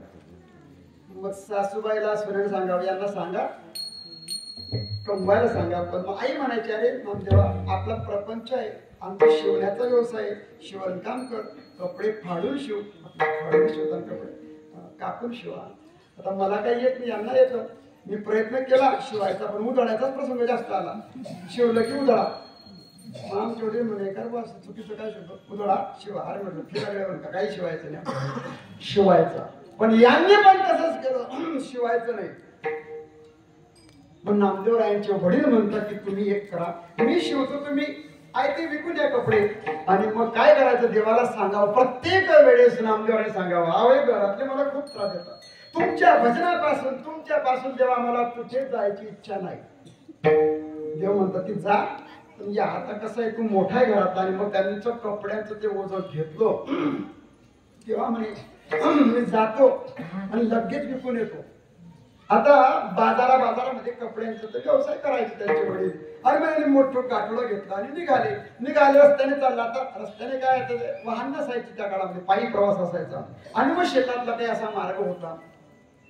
चालता काय झालं, त्यांची जी भक्ती होती सर्व दूर परमात्मा आहे असं त्यांचा भाव होता. विठ्ठल जडीस तडी भरला ठावरिता नाही उरला किंवा रिता ठाव नाही उरला. आणि मग त्यांना असं वाटायचं हे कपडे मी कधी एकदाचे कोणाचे तरी मस्त की मारतो नक्कीच पडतो देवाकडे. एकदाचा हा व्यवसाय कधीतरी म्हणजे 8 दिवस काही लावायचे नाही, झटक्यात माल विकला पाहिजे, पटकन आपण पैसे करायचे घरी जायचं. पण झालं असं तिच्या बांधावर थोडे थांबले, काय त्यांची न्यारी झाली. एका ठिकाणी गेले बाजारामध्ये, एक मोठी पेटी होती अशी, तिथे गेले. आता बाजारात जेव्हा बसले यांचं सतत चिंतन चाललं, विठ्ठल विठ्ठल. गिराईकाला गाव कपडे कसं काय म्हणे विठ्ठल विठ्ठल. ठेवायचं काय भाव आहे म्हणे विठ्ठल. लोकांनी पाहिलं अरे हा ठिकाणावर दिसत नाही, आपण भाव विचारतो तर हा म्हणतो विठ्ठल. काय भाव आहे विचारलं तर विठ्ठल म्हणतो. 2चे किती, जोडी घेतलं तर किती, काही बोललं तरी विठ्ठल विठ्ठल. म्हणजे याची भक्ती काही ठिकाणावर नाही. आणि मग एका शहाण्या माणसाने हेरलं, माणूस साधारण दिसतंय कैबाने आपल्या भाषेत म्हणायचं. आणि चाणाक्ष माणसाने बाजारामध्ये काही माणसं धूत असतात, हो त्यांनी त्यांना बोलून घेतलं. म्हणजे तुमचे कपडे म्हणे हो, विकायचे म्हणे हो, आपण घेऊन टाकू. चॅप्टर माणूस होता, तुम्ही म्हणजे सगळे घेऊन टाकू. अरे वा वा वा. त्यांच्या पार डोकं ठेवलं कोणी म्हणते मला बरं झालं हो म्हणे, सगळे गिऱ्हाईक लागलं, सगळे कपडे दिले. म्हणे पैसे, म्हणे पहा पैसे आता तर काही देत नाही, पण पुढच्या हप्त्याला तुमचा 1 रुपया पण ठेवणार. बोलले की वाद झाला. अहो म्हणे पण आता मी तुम्हाला ओळखत नाही, तुम्ही मला ओळखत नाही, तुमचं नाव मला माहिती. अरे माझं नाव गणोबा सावकार आहे, गणोबा आहे माझं नाव, बाजारात नाव आहे आपलं. भाऊ आपले बाजारात जातात, त्यांचं एक नाव आहे बरं का. प्रत्येक बाजारात प्रत्येकाचं नाव असतं. बाजारात पत, शेतात खत आणि घरात एक मत. 3 गोष्टी 3 ठिकाणी शोभून दिसतात. घरात एक मत पाहिजे, शेतात खत पाहिजे आणि बाजारात पत पाहिजे. पत असेल तर मग सोनं सुद्धा उदाहरण मिळतं. एका रामभाऊला सोनं उदाहरण मिळतं आणि एका रामभाऊला बिडीचं बंडल सुद्धा मिळत नाही. ही पत आहे. नामदेव महाराज म्हणतात की ठीक आहे तुम्ही घेतात, पण म्हणे आपला हा जो व्यवहार झाला आहे याला काहीतरी जामीन पुरावा पाहिजे की नाही. शेठ मोठा हुशार होता तो सावकार व्यापारी. एक मोठा दगड पडला होता 2-4 किलोचा. म्हणजे बघा तुमचं माझं बोलणं आहे, हा दगड आहे ना याला जामीन आहे आपला. तुमचं माझं जे ठरलं की आजपासून 8व्या दिवशी पैसे द्यायचे, हा दगड आणि त्या दगडासमोर आपला काय झालाय व्यवहार झालाय. म्हणजे हा धोंडोबा आणि मी गणोबा. गणोबाच्या नामदेवराच्या व्यवहाराला धोंडोबा जबाबदार आहे. आता जामीनचा अर्थ काय म्हणतो, गॅरंटर. मराठीत जर सांगायचं असं गॅरंटर बँकेत पण लागतो. जर त्याने पैसे दिले नाही तर हा धोंड्या पैसे देईल. बरोबर आहे, काय हरकत नाही. कपडे दिले, घरी आले मस्त मंदिरात गेले, तेव्हा विकून आलो कपडे. राजाबाईने काय केलं, येताना काय केलं म्हणे हा जो धोंडोबा आहे ना म्हणे मी सोबत घेऊन जातो कारण जामीन आहे. धोंडोबाला उचलला आणि घरी आणला आणि खोलीमध्ये ठेवून दिला. बायकोने पाहिले आणि दगड का आणला सगळं. बाई काय करते, ते गेले तेव्हा कपडे घेऊन गेले आणि आणताना 5 किलो दगड घेऊन आले. ठीक आहे. मग त्यांचे वडील आले घरी आणि दामा शेट्टी म्हणजे सासरे राजाईचे, अहो म्हणे मामनजी यांनी सगळे कपडे विकून आले आणि दगड घेऊन आले. म्हणे असं बोलवत आलं, बोलवलं. अरे बा काय झालं, म्हणे कपडे विकून आलो. अरे वा वा. म्हणे मी 8 दिवस कपडे विकायला लावतो आणि तू एका दिवसात कसं काय विकून आला. म्हणजे गिऱ्हाईकच कसं भेटलं. म्हणजे पैसे पुढच्या हप्त्यात देणार आहे. डोक्याला हात लावला, म्हणे याला जामीन, म्हणे दगड आणला. बाप म्हणे अरे तू का डोक्यात आहे का, काय व्यवहार केला, दगडाशी व्यवहार केला, दगड हा जामीन राहतो का, व्यवहाराचं नॉलेज नाहीये. बराच विचार झाला, संताप झाला. ठीक आहे तुम्ही थांबा, टेन्शन घेऊ नका म्हणे. 8 दिवस झाले की बघू आपण, अजून मुदत आहे. 8 दिवस झाले आणि मग हे नामदेवराय त्या गणोबाकडे गेले. म्हणे आमच्या कपड्यांचे पैसे, अहो म्हणे पैसे तुमच्या ताब्यात जामीन दिलाय, जामीन आणि तुम्ही आपला काय संबंध आहे. टेन्शन आले. बरं काय हरकत. विचारलं वडिलांनी, म्हणे जामीन पैसे देणार आहे, चला जामीनकडे. बायको पण, आई पण, पिता पण. दरवाजा उघडला. अरे मग बाप म्हणतो की धोंडा म्हणजे दगड, पैसे कसं काय देईल. दरवाजा उघडला, दगड सोन्याचा झाला होता बरं का. दगड हा सोन्याचा झाला आणि तो दगड सोन्याचा झाला आणि आई वडिलांच्या डोक्यामध्ये प्रकाश पडला. वा आता 5 किलोचा दगड जर सोन्याचा झाला, आनंद होईल का दुःख होईल? काहीच होणार नाही, आनंद वाटला. वा वा वा. आणि मग आई आली पुढे, माझा नामदेव किती हुशार आहे, किती गुणाचा आहे, किती बुद्धिमान आहे बरं का. जेव्हा दगडा शिवार केला तेव्हा म्हणे हा ठिकाणावर नाही, याला व्यवहार जमत नाही, याला धोरण नाही, याला अक्कल नाही. पण तीच आई सोन्याचा दगड पाहिला म्हणजे माझ्या नामदेव सारखा माणूसच गावात नाही. लोकांचे पोरं पहिलं काय म्हणत होते, म्हणे लोकांचे पोरं कोणी कलेक्टर झालं, कोणी PSI झालं, कोणी काय झालं, तू कसं काय राहिला असा. म्हणे कोणाच्या मुलांनी अनेक प्रकारचे व्यापार केले सांगत नाही. एका गावातली गोष्ट बरं का, आपल्या गावातली गोष्ट नाही तर मग ते काय होईल त्यांनी सांगत नाही. पहिला मुद्दा, असे अनेक हुशार मुलं आहेत, पण तू असा व्यवहार केला. पण जेव्हा सोन्याचा दगड झाला तेव्हा आनंद वाटला. मग म्हणे आता ही गोष्ट बाहेर सांगू नको ना. म्हणे का सांगू नको, मुळात दगड आपल्याला गळप करायचंय. पा वृत्ती कशी असते आई वडिलांची बरं का. सोनं सापडतं ना घरांच्या खोदकामामध्ये, काही भांडे सापडतात, पूर्वी सापडायचे पण त्याचा कोबारा होत नव्हता. शिरसोलीमध्ये नाव सांगत नाही, भांडे सापडले. 10, 15, 20 वर्षाची गोष्ट आहे. आर्यांच्या माणसांना बोललं, पाणी केलं, दगडी तयार केला. आज करोडोची जमीन घोडावर घेतली. आता ना महादेवाचा सप्ताह होतो तिथे बघा, 2.5 ते 3 लाखाचं जेवण एकच व्यक्ती देते, पूर्ण शिरसोलं जेवण असतं. पण ते धन पचलं पाहिजे, धन कोणालाही पचत नाही. आणि मी यांना वाटलं की सोन्याचा दगड आहे, आता तुम्ही गावात काही सांगू नका. नामदेवराय म्हणतात हा दगड आहे ना, ज्याचा त्याला द्यायचंय परत. पुन्हा डोक्याला हात मारा, तुका ठिकाणार भाऊ, अरे बोलू नको, सांगू नको कोणाला. म्हणून आपल्या घरी दगड सोन्याचं झालं सांगायचं नाही. अरे म्हणे तुम्ही तुमचे पैसे घ्या कपड्यांचे. आणि ही गोष्ट गावात पसरली करता करता पंचकोशमध्ये गेली.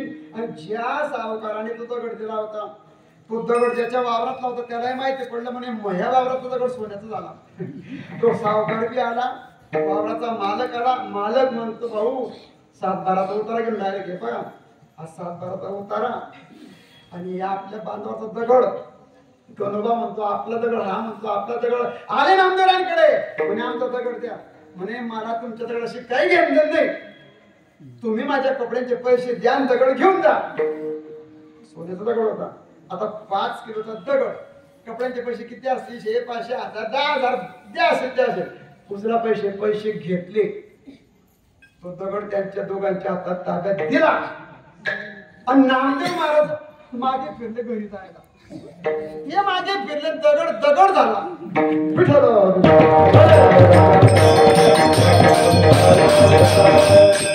आपले पैसे निघून गेले, देवाने वाचवलं.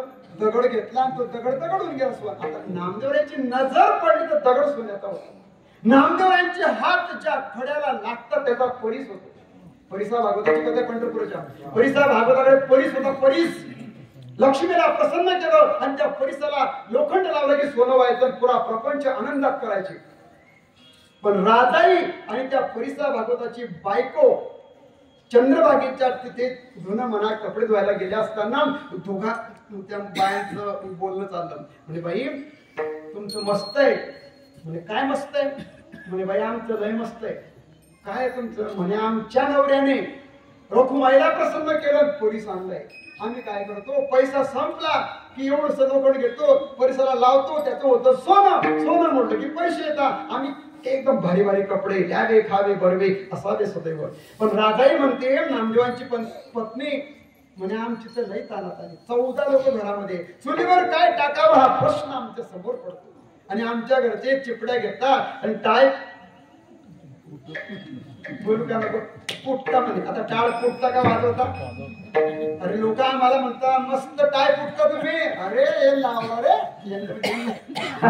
बोलणार. अरे भाऊ टाळ फुटत नाही बाबा, टाळ वाजवतात. पण लोक म्हणतात हे टाळ फुटे. काय बोलावं आता? ठीक आहे बोला. म्हटलं तुम्ही बी या फुटायला. तुम्ही बट्ट्या खाता, तुम्ही जिलेबी खाता, तुम्ही काय करता आपण का गुलाबजाम काल आणि बासुंदी जेवण केलं आपल्या ते मोहन त्यांच्याकडे. अगदी सुंदर बासुंदी, 2-3 भाज्या म्हणे मस्त आहे सगळं. म्हणून मग म्हटलं माळ घाला, टाळ घ्या, तुम्ही पण या, आम्हाला पण खाऊ घाला. पण आपली ती वृत्ती नाही.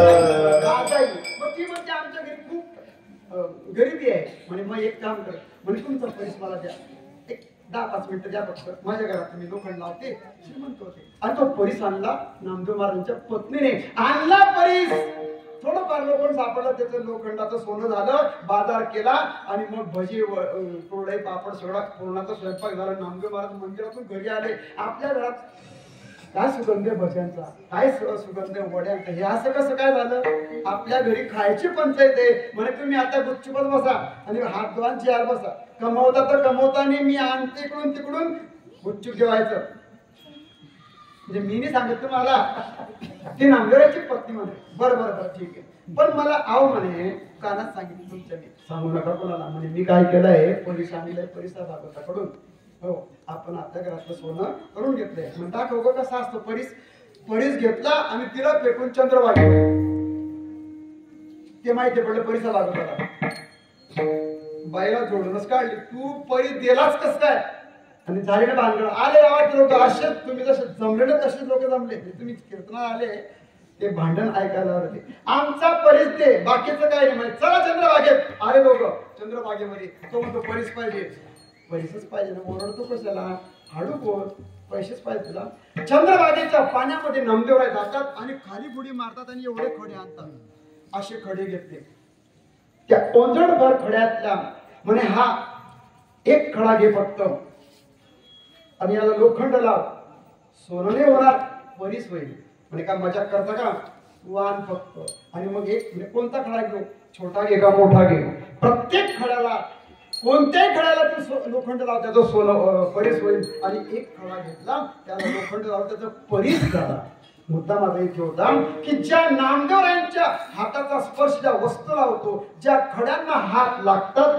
त्याचे परीस होतात पण अशा नामदेवरायांच्या घरी त्यांच्या पत्नीला खायची पंचायत आहे अधिकार केवढा आहे अधिकार पाहिला तर हात लागेल तिथे परीस आहे दृष्टी पडेल तिथे सोनं होतं पण त्याचा वापर सिद्धीचा वापर रिद्धीचा वापर महाराजांनी कधीच केला नाही जीवन बाकी आपल्या नशिबानुसार जगायचं असतो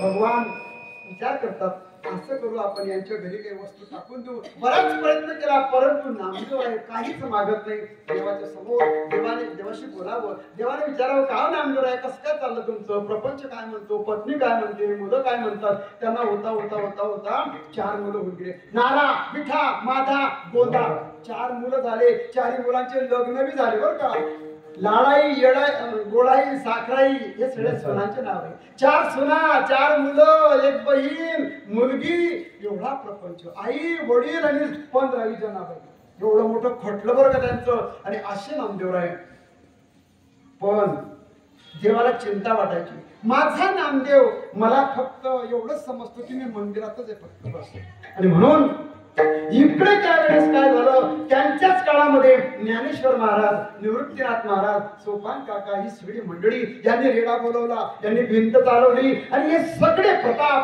सगळी कीर्ती त्यांच्या कानावर आली आणि देवाला एकदा बोलतात ते नामदेवराय म्हणतात की अहो देवा मी असं ऐकतो की कोणी ज्ञानोबा आहे की त्यांनी भिंत चालवली चालविली झडवली हरली चांगयाची मोक्ष मार्गिका सांगाती असे नामदेवराय देवाला म्हणतात अहो मला त्यांच्या भेटीसाठी जातो आळंदीला येतात तिथे त्यांची भेट होते नामदेवरायांना पाहिलं निवृत्तीनाथ महाराजांनी डोकं ठेवलं ज्ञानोबाराय नमस्कार करतात सोपान काका नमस्कार करतात सगळ्यांनी नमस्कार केला गोडोबा काका सेना महाराज चोखोबाराय सगळे परंतु मुक्ताईला सांगितलं निवृत्तीनाथांनी तू पण नमस्कार कर हो पण हे सर्व नमस्कार करायचे पण नामदेव महाराज त्यांचा काही नमस्कार उलटून करत होते उभेच राहिले फक्त असा हात आशीर्वाद कल्याणमस्तु तथास्तु वगैरे हे मुक्ताई साहेबांना काही पटलं ओ लोंगी मिरची होती बरं का कुठली तुम्ही कुठे राहता घाटावर कुठल्या माहितीये का कन्नडचे कन्नड जवळ कालीमठ आहे आणि कालीमठचे तुम्ही घाटावरची मिरची खूप तिखट असते मी खाल्ली बरं एवढीच असते अशी लोंगी मिरची हा काय सांगता अजून तोंड जोडतंय ना अशी मिरची कोण मुक्ताई आणि मग त्या म्हणू लागल्या अहो म्हणे दादा सर्व आपण याच्या पाया पडतोय, पण हा लाटण्यासारखा लवत सुद्धा नाही. हे लाटणं, मला तर लाटणंच वाटतं म्हणे. नम्रता याच्या ठिकाणी नाहीये. काय याच्या पाया पडायचं? अगं हे पंढरपूरचे मुक्ते, हे पंढरपूरचे म्हणजे विठ्ठल यांच्या रूपात आले. पडा त्यांच्या पाया. मी पडणार नाही. कच्चा आहे. आता हे कच्चे का पक्के सगळे का तुम्हाला माहिती आहे. गोरोबा काकांनी सगळ्यांची परीक्षा घेतली, त्यांना फक्त कच्च ठरवलं आणि सगळ्यांनी अपमानित केलं. रडत नामदेवराय देवाकडे गेले. देवा त्यांनी मला कच्च ठरवलंय. नामदेव खरंच करते. पुढचा भाग असा आहे की त्यांना गुरुचा उपदेश करण्यासाठी औंढ्या नागनाथाला पाठवलं. विसोबा केसरांचा हात मस्तकावर पडला आणि ते व्यापक दृष्टी झाली. विठ्ठलो विठ्ठल.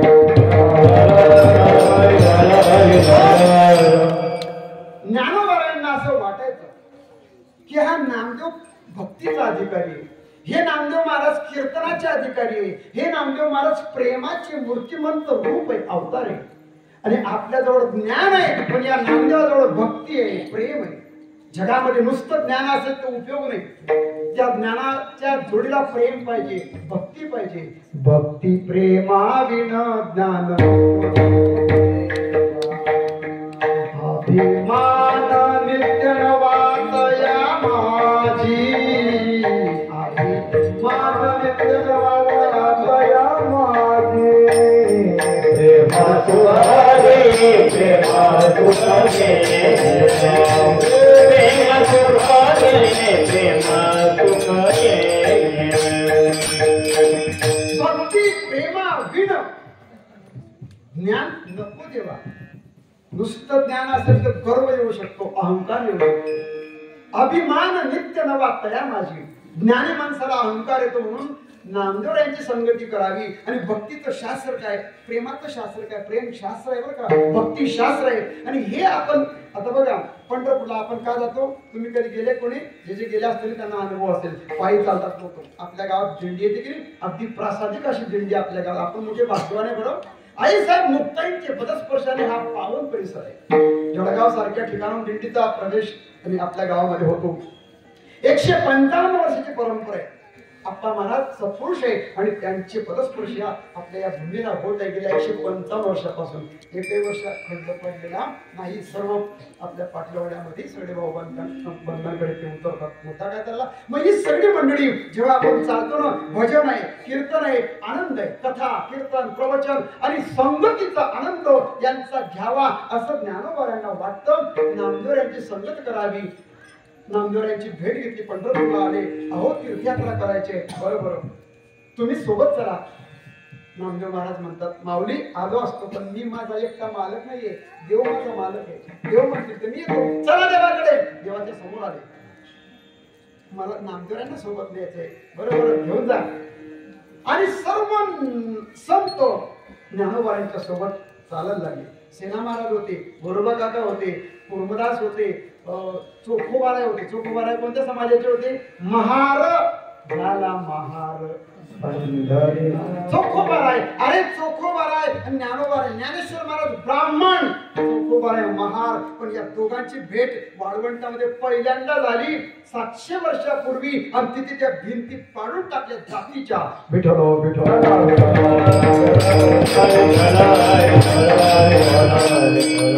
आज 5 तारीख आहे, उद्या 6 तारीख आहे. महामानव आंबेडकरांचं उद्या काय आहे? काय 6 तारखेला महानिर्वाण. किती योग आहे बघा. ज्या बाबासाहेबांनी घटना दिली या भारताला असे, पण त्यांनी थोडा अभ्यास केला. 36 वर्ष अभ्यास केला बघा. धर्म हिंदू संस्कृतीचा अभ्यास केला. 36 वर्ष सर्व संप्रदाय सर्व पंथांचा अभ्यास केला. त्यांना थोडस जाणवलं, भेदाच्या दृष्टिकोनातून विचार केला आणि म्हणून त्यांनी बौद्ध धर्माचा स्वीकार केला. आणि असे बाबासाहेब याच महाराष्ट्रातले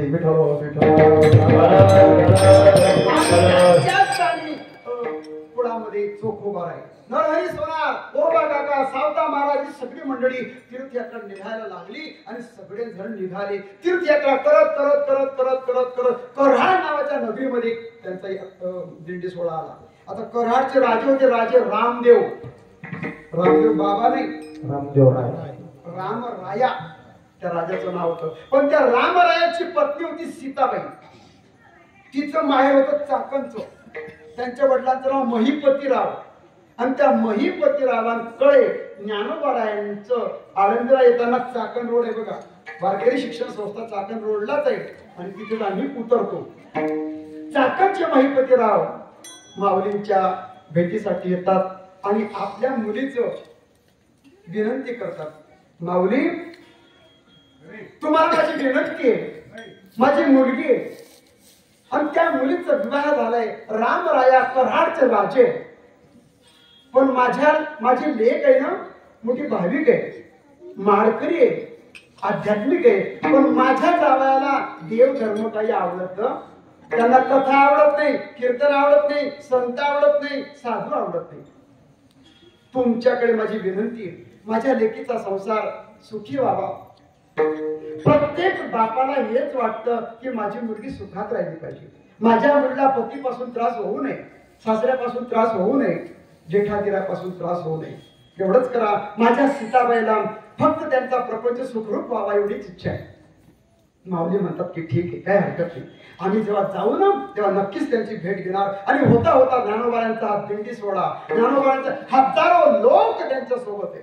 आणि कराड नगरामध्ये कृष्णा आणि कोयनेच्या काठावर कराड नगरीवर कराड, सातारा, कराड, सांगली या प्रदेशामध्ये. आणि त्या रामरायाच्या नगरामध्ये प्रवेश संध्याकाळची वेळ आहे, 5 वाजेची वेळ आहे. पुढे पताका आहे, त्याच्या मागे टाळकरी आहे आणि गजर काय चालला होता, विठोबा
आत प्रवेश करतो आहे. आणि तेवढ्यात राजाचं डोकं भडकलं. अरे कोण सैतान या नगरीमध्ये आले? संत शब्द. मग दूत गेला आणि त्यांनी तपास केला, विचारणा केली, कोण आहे? अहो म्हणे ज्ञानेश्वर महाराज आहे, निवृत्तीनाथ महाराज आहे, सोपान देव, ही सगळी आदिशक्ती मुक्ताई आहे. आणि कुठे चालले? आणि आम्ही नगरात चाललो. थांबा, राजाची परवानगी घेतो, नंतर तुम्हाला सांगतो. सांगितलं म्हणे कोणीतरी सैतान गावामध्ये प्रवेश करतो. ते संत शब्द गावात माहिती नाही. बघा गावाचे कसे भाग्य असतं बघा. गावातले प्रमुख माणसं जर आध्यात्मिक असतील तरच गावाचा विकास होईल. राग म्हणू नका बरं, मला काही तुम्हाला म्हणायचं नाही, कोणालाच म्हणायचं नाही. खंत आहे. प्रतिष्ठित माणसं जेव्हा समोर येतील ना त्यांच्या मागे 10 लोक येतील. म्हणून एक वडील जे जे करतील. प्रतिष्ठित माणसं जोपर्यंत सहभाग घेत नाही तोपर्यंत विकास होत नाही. आध्यात्मिक विकास जर व्हायचा असेल, गावामध्ये सुबत्ता, शांती, समाधान नांदायचं असेल तर आध्यात्मिक विचार रुजलेच पाहिजे. व्यसन जे काय असतील ते असतील समोर आले पाहिजे, त्यांनी इन्व्हॉल्व झालं पाहिजे, एकत्र येऊन विचार ऐकले पाहिजे. कोण किंवा कालच्या महाराजांनी सांगितलं कोणत्या शब्दानं. आता हे काय आम्ही आमच्या मनातून बोलत नाही, ग्रंथातून बोलत असतो.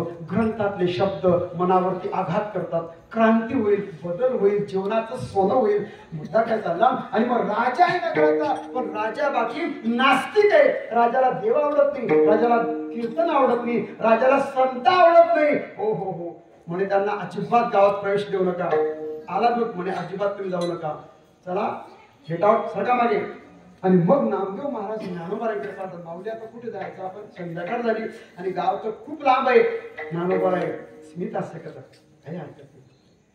काठ होता कोयनेचा, कृष्णामाई कराड ही कृष्णेच्या काठावरती आहे. ज्ञानोबाराय म्हणतात आपण पंढरपुरामध्ये जातो तो वाळवंट कशाचं? चंद्रभागेचं. आपण या कृष्णा माईच्या वाळवंटामध्ये आपण थांबूया, काही अडचण नाही. आपली दिंडी एका वर्षी असं सांगतात जुने लोक, जळगावची दिंडी जवळजवळ इथेच थांबली होती आणि हे आपल्याला दिला पूर आला होता.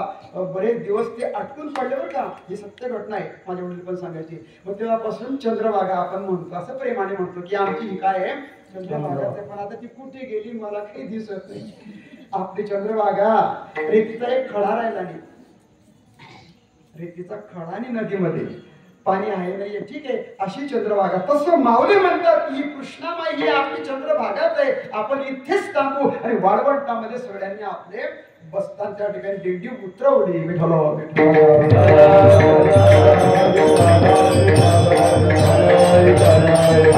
त्या दिवशी मुक्काम केला, रात्री कीर्तन झालं, नामदेवांचं कीर्तन, दुसऱ्या दिवशी ज्ञानोबारांचं प्रवचन रोज. आणि जेव्हा या लोकांना कळालं नगरातल्या, अहो ज्ञानोबाराय आले, आता गावातले सर्व लोक नालायक नसतात बरं का, नास्तिक पण नसतात, जे 100-200 लोक होते. अहो माऊली चला चला. आणि मग वाळवंटामध्ये त्या गावातले लोक कीर्तनाला यायला लागले. नामदेवारायांचं कीर्तन, दुपारी ज्ञानोबारायांचं प्रवचन. आपण प्रवचन करत नाही, हे पण एक दुर्भाग्य. असो, जे असेल ते असेल. आणि मग आस्तिक लोक यायला लागले. पहिल्यांदा 50 आले, त्यांनी सांगितलं. दुसऱ्या दिवशी 200 आले, तिसऱ्या दिवशी 500 आले. आणि मग हे राजाची पत्नी सीताबाईला माहिती पडलं. तिला वाटायचं कीर्तनाला मी पण गेली पाहिजे, पण राजा अजिबात जाऊ नको. कधी कधी पती असा असतो खतरनाक, बाईला पण जाऊ देत नाही. पण जाऊ द्या बरं, जे कोणी पती असतील जाय बाई, मी पण येतो तुझ्या सोबत असं म्हणा. पती पत्नी म्हणून कीर्तनाला या. सीताबाई विचार करते, राजा मला जाऊ देत नाही. पण ती म्हणते, अहो नका तुम्ही या, पण मला जाऊ द्या. बरोबर जा, पण लवकर ये. पालखीमध्ये बसावं आणि राणीने ज्ञानोबारांचं नामदेवांचं कीर्तन ऐकावं. होता होता काय केलं म्हणजे संत माझ्या घरी येतील. आणि एक दिवशी, दुसरा दिवस गेला, तिसरा दिवस गेला, हो हा म्हणता वाळवंटामध्ये गर्दी, पुंडलिक वरदाचा गजर आहे. आणि मग त्या राणीला राजापासून झालेला मुलगा 5 वर्षाचा मुलगा होता. सकाळी देवाचे स्नान झालं, अंघोळ केली आणि मग हातामध्ये हिऱ्याची अंगठी होती बरं का, माझ्या हातात नाहीये. आणि त्या हिऱ्याच्या अंगठीला काय केलं, चांदीच्या वाटीमध्ये दूध होतं देवाचं नैवेद्याचं, ती अंगठी काढली आणि त्या दुधामध्ये टाकून दिली. चांदी हिरा त्याचं रूपांतर त्या दुधात विषाचा परिणाम झाला बरं का. हिरा चांदी आणि त्याच्यात जर दूध टाकलं तर तो विष तयार होतो. आणि ते विष तयार झालं आणि ते वाटीभर दूध त्या बाळाला पाजून दिलं. कोणी? स्वतःच्या आईने. बाळ मरून पडला. कशासाठी केलं हे? फक्त माऊली आले पाहिजे म्हणून. आपल्या गावातून संतांचा अपमान होणं चांगलं नाही. साधू संत महंत विद्वानांचा आपण आदर करावा, ब्राह्मणांचा सन्मान करावा. भूदेव संतासी सदा नमावे, सत्कर्म योगे वय घालवावे, असे हे. आणि मग झालं बा, राजाला माहित पडलं मुलगा निचेष्ट पडला आहे, हिरवागार पडला. राजा घाबरला. मग काय झालं, कसं काय झालं? राणी तावातावानं बोलते, तुम्ही माझं लग्न झाल्यापासून संत माझ्या घरी आले नाही, आपल्या राज्यात संत आले नाही, साधू आले. अरे एवढे मोठे ज्ञानोबा नदीमध्ये उतरले, लोक आस्वाद घेतात त्यांच्या ज्ञानाचा. तुम्हाला काही वाटतं? हा त्याचाच परिणाम आहे की गावात संतांचा अपमान झाला म्हणून आपला मुलगा मेला. म्हणजे आता काय करायचं? चला उचला त्याला आणि ज्ञानोबांच्या पायावर टाका, तो जिवंत होईल. राणी जेव्हा बोलते ना, स्वतःचा बाळ मरून पडला. आणि कोणता बाप असा आहे की काही करायला तयार होतो? नवस असेल, साधू असेल, बोप्या असेल, भक्ती काय जे असेल ते, फक्त माझा मुलगा उठला पाहिजे. आणि बाळाला उचललाय. पण होता होता होता 6वा दिवस होता. 7व्या दिवशी मागीचं कीर्तन झालं, कार्याचं कीर्तन पण आटोपलं. बांधाबांध चालली ती मंडळी जायच्या तयारीमध्ये आहे. आणि तेवढ्यात राजाने बाळाला असं घेतलाय, राजाच्या अवतीभोवती भालदार चोपदार, आणि अशी ती मंडळी त्या प्रेताला घेऊन आली. समोर नामदेवराय, ज्ञानोबाराय, त्यांची पत्नी यायची रोज कीर्तनाला, ज्ञानोबारांना भेटायची आणि सांगायची, माऊली माझ्या घरच्यांना आवडत नाही. ठीक आहे. आणि मग नामदेवराय, ज्ञानोबाराय समोर नामदेवराय म्हणतात, काय राजे, बाळाला बरं आहे ना? राजा तर चकित झाला, यांना माझ्या बाळाला बरं नाही कसं काय समजलं? नामदेवराय, ज्ञानोबाराय म्हणतात, बाळ तुमचं बरं आहे ना? धक्का बसला. अहो बाळ निश्चिष्ट पडलंय, आणा त्याला. नामदेवा घे त्याला मांडीवरती. नामदेवराय म्हणतात, अहो यानं आपल्याला येऊ दिले नाही गावामध्ये. 7 दिवस आपण वाळवंटामध्ये थांबलो. याचा मुलगा आजारी पडला म्हणून हा म्हणतो की आता माझ्या मुलाला बरं करा. अजिबात घेणार नाही. नामदेवराय लढवाड भाव त्यांचा. माऊली म्हणतात असं करू नका. रंगले गांजले जे का रंगले गांजले त्याशी म्हणे ह्या त्याला मांडीवरती. आधी नाम आणि मग ज्ञान. नामदेवरायांच्या मांडीवर बाळाला दिलो. नामाचाच अवतार नामदेवरायावरती. आणि त्याला औषध कोणतं होतं?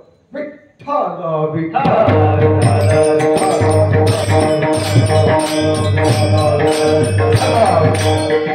आणि मग असा जप सुरू झाला आणि बाळ झोपेतून उठावा तसा बाळ उठून बसला. पुंडलिक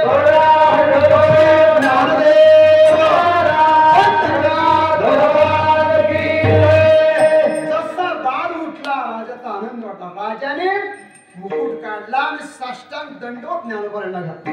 नामदेवरायांच्या पायावर डोकं ठेवलं आणि ढसा राजा रडतोय. माझी चूक झाली, माझा पश्चाताप होतोय. मी माझं जीवन कसं घडवलं ना. माझ्या जीवनात साधू नाही, संत नाही, सत्पुरुष नाही. हे धिक्कार असं माझ्या जीवनाला. मी तुमचे पाय पडतो आणि तुम्ही आता सर्व संत आमच्या गावात चला, आमच्या महालात चला, आमच्या राज्यात चला. आता जसा सप्ताह इथे झाला ना तसाच तुम्ही राज्यात करा. हे जे सप्ताह होत आहे ना हे ज्ञानोबारायांचा उपक्रम आहे. तुमच्याकडे पैसे भरपूर झाले आणि आम्हाला काही धंदे नाहीये म्हणून आपण हे करतो असं नाही. बरोबर हो, हे ज्ञानोबारांनी सप्ताह केले अनेक ठिकाणी. आणि मग तेव्हा नामदेवराय म्हणतात की आता आम्हाला वेळ नाही, आमचा काला झालाय, आता आम्ही निघालो. पण ज्ञानोबाराय म्हणतात की नामदेवा आपल्याला ज्या गावात विठ्ठल माहित नाही, ज्या गावामध्ये विठ्ठलाची भक्तीचा आवड नाही तिथे जाऊन आपलं कार्य करायचंय. चला आता. आणि पुन्हा ज्ञानोबाराय नामदेवराय 8 दिवस सप्ताह करतात आणि राजाच्या मनामध्ये परिवर्तन घडतं. कधी कधी असं होतं प्रजेला समजवायचं नाही जास्त. राजा सुधारला की प्रजा सुधारते. बरं का, यथा राजा तथा प्रजा. 100 लोकांना उपदेश करायचा नाही, पण एका राजाला जर उपदेश केला, राजा शिस्तीत असेल, गावातला सरपंच, गावातला मुख्य व्यक्ती जर शिस्तीत असेल तर गाव शिस्तीत होतो, चालतो. विठोलो विठोलो. राजा सन्मार्गाला लागला आणि होता होता होता काशीला ही मंडळी आली. जसं काशीला भगवान ज्ञानोबाराय आले आणि काशी विश्वेश्वर रामेश्वर चौक आहे आणि त्या रामेश्वर घाटाच्या जवळ प्रत्यक्ष भगवान काशीपती विश्वेश्वर भगवान ज्ञानेश्वर महाराजांना भेटतात आणि त्यांचा हात ज्ञानोबारायांचा हात हातामध्ये घेतात. त्याचाच अनुवाद अभंगाच्या पहिल्या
देवता ज्ञानोबारायांना प्रत्यक्ष भेटायच्या. ज्या तीर्थामध्ये ते स्नान करायचे ते तीर्थ प्रगट व्हायचे. का? एक उद्देश असा होता की ते तीर्थ तुमच्या माझ्या स्नाने घाण झाले, आपल्या दोषाने ते तीर्थ अपवित्र झाले. आणि त्या तीर्थांना पवित्र करण्यासाठी ज्ञानोबा आंघोळ करत होते. तुम्ही जातात तीर्थाला, मी जातो, कशासाठी जातो आपण? पुण्य व्हावं, आपल्याला पुण्य मिळावं, आपले दोष जावे, हे की नाही? मग आपले दोष आपण, आता आम्ही आळंदीला गेलो, तुम्ही पंढरपूरला, आपण आंघोळ करून स्नानाने शुद्धता होते, पण मनाची सुद्धा शुद्धता होते. मग अशी तीर्थ कोण शुद्ध करेल? ज्ञानोबा आहे. आणि मग विश्वनाथ भगवान प्रगट झाले, त्यांनी ज्ञानोबाचा हात प्रेमे धरी विश्वनाथाने हात धरला, चला म्हणे गंगेमध्ये, आणि हात धरला आणि कुठे आले? ऐसे बोलत चालत, ऐसे बोलत चालत,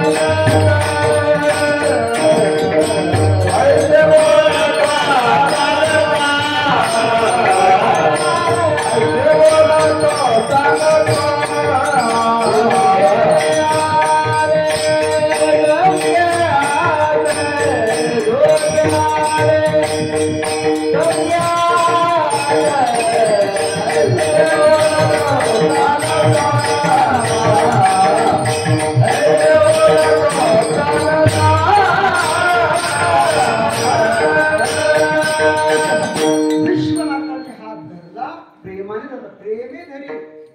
झटका मारून धरला, प्रेमे धरी विश्वनाथ. आणि असं चालता चालता, बोलता बोलता ज्ञानोबाराय आणि भगवान विश्वनाथ म्हणजे महादेव.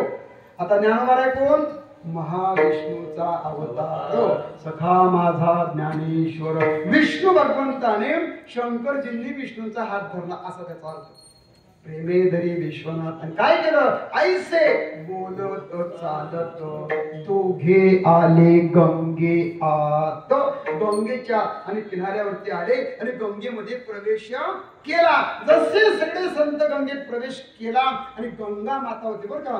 गंगा ही सगळ्यात मोठी वाहणारी नदी आहे. गंगेमध्ये स्नान करताना असं साखळी असते बघा, साखळीच्या आतला आंघोळ करायची, पलीकडे गेले की तुम्ही गेलेच समजा, मग पलीकडे जायचं नाही, डायरेक्ट वाढ आणि मग डायरेक्ट चालले आपण, घरी येत नाही. आणि मग गंगा मातेला असं वाटतं आता आपण नामदेव माऊलींचे काय करू, पाय धरू. आणि गंगा माता प्रकट झाली आणि त्यांनी काय केलं?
ज्ञानोबाची पायी मिठी घाली गंगाबाई. गंगा मातेने माऊलीचे पाय धरले, पाय काही सोडत नाही. आणि नामदेव महाराजांनी पाहिलं. नामदेव महाराज काय म्हणतात गंगाबाईंना? नामावने बाई नाम माने सोडा बाई नाम माने सोडा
बाई तुम्ही आता काही पाय धरू नका. नामा म्हणे सोडा बाई.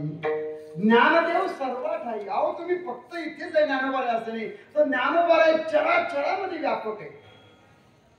हे विश्वचे माझे घर ऐसी मती दयाची स्थिर किंबहुना चराचर आपण झाला. अरे चर पण माऊलीच आहे आणि अचर. आता भिंतीला काही जीव होता का? तरी चालली. रेडा हलणारा होता, रेडा चालणारा होता, म्हणजे चर होता आणि भिंत अचर होती. स्थावर जंगम. मला प्रश्न पडतो कधी कधी की भिंत मातीची भिंत दगडाची असेल, पण त्या भिंतीवर हात ठेवला आणि सांगितलं हे बाई चल तू आता. त्या भिंतीने कोणत्या कानाने ऐकलं? कधी आपण विचार केला का? पण ती भिंत चालते का? माऊलीच भिंत झाली. माऊलींची भिंत देवाने मोडली, माऊलींचा रेडा देवाने बोलवला. म्हणून ज्ञानदेव सर्व ठाई. मग असे हे जे संत आहेत ना, त्यांचं आपण काय करायचं? ज्ञानेश्वर माऊली ज्ञानराज माऊली ज्ञानेश्वर माऊली ज्ञानराज माऊली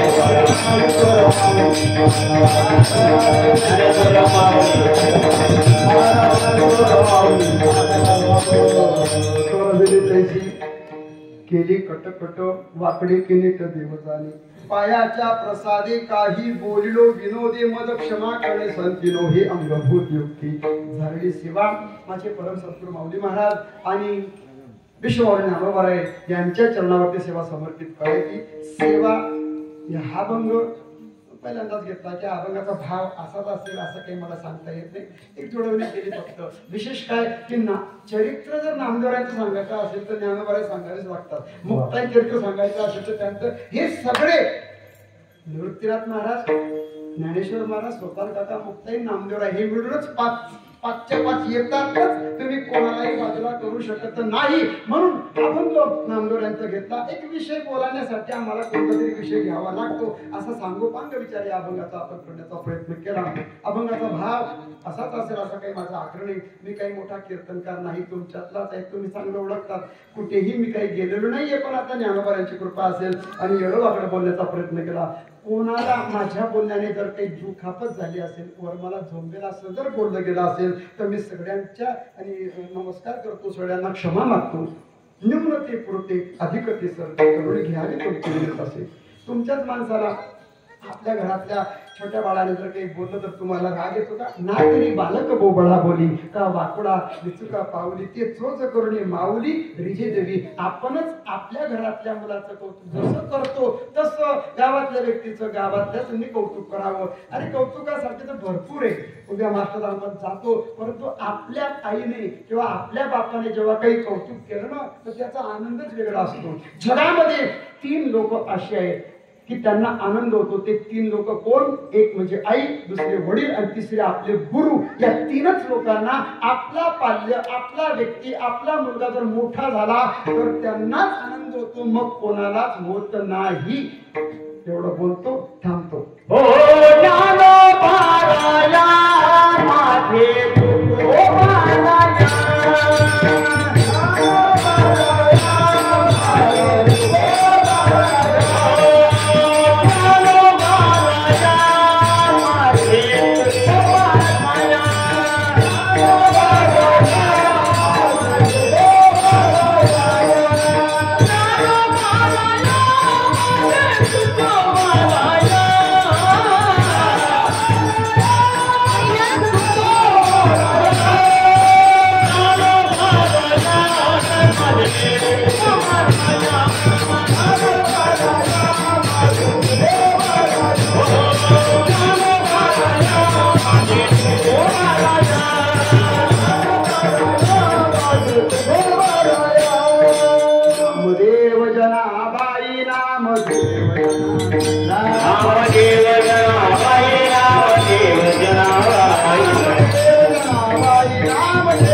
ज्ञानोबा पण आले दिलवाडी उसळण्याचे खूप खूप आभार. आता काही नावं घेत नाही, बोला फक्त.